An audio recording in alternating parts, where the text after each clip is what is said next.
Hier encore, on parlait du Rwanda, d'un pays enclavé, étranglé, sans accès à la mer. Mais cela, c'était hier.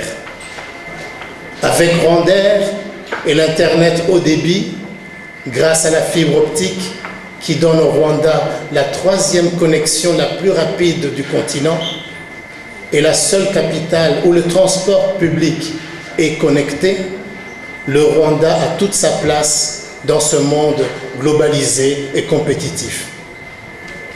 Internet accompagne le quotidien des Rwandais dans la plupart de leurs démarches grâce à la généralisation des services en ligne.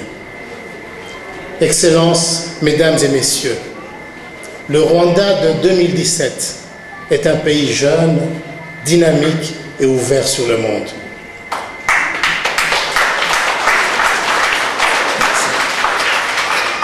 C'est un pays d'opportunités pour tous. L'esprit d'entreprise anime notre jeunesse. Dans tous les districts du Rwanda, des start-up surgissent, des talents se développent, des ambitions s'affirment. Cette réussite est portée par une croissance soutenue, solide et une économie saine. Si les faits sont têtus, les chiffres le sont plus encore. Cette année, la croissance va dépasser 6% et l'aide internationale ne représentera plus que 17% du budget de l'État. Rappelez-vous qu'en 1994, le Rwanda ne vivait que grâce à l'aide internationale qui assurait alors 80% du budget. L'objectif de rejoindre le groupe des pays à revenus intermédiaires en 2020 est en vue.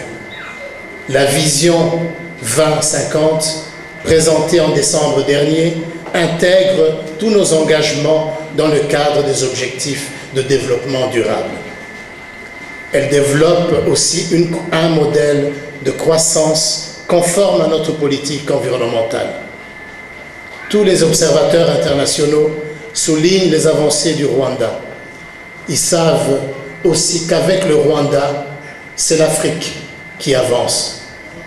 Notre réussite envoie en effet un signal très encourageant sur la capacité de résilience et l'émergence irréversible du continent africain.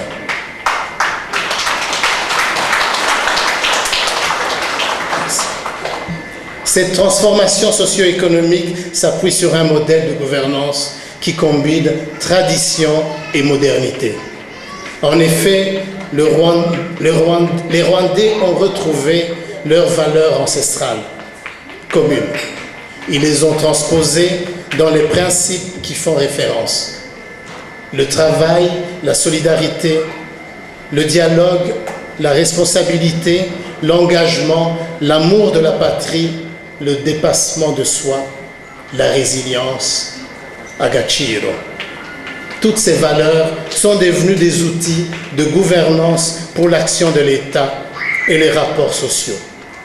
J'insiste d'ailleurs sur l'importance de transmettre aux jeunes générations ces valeurs.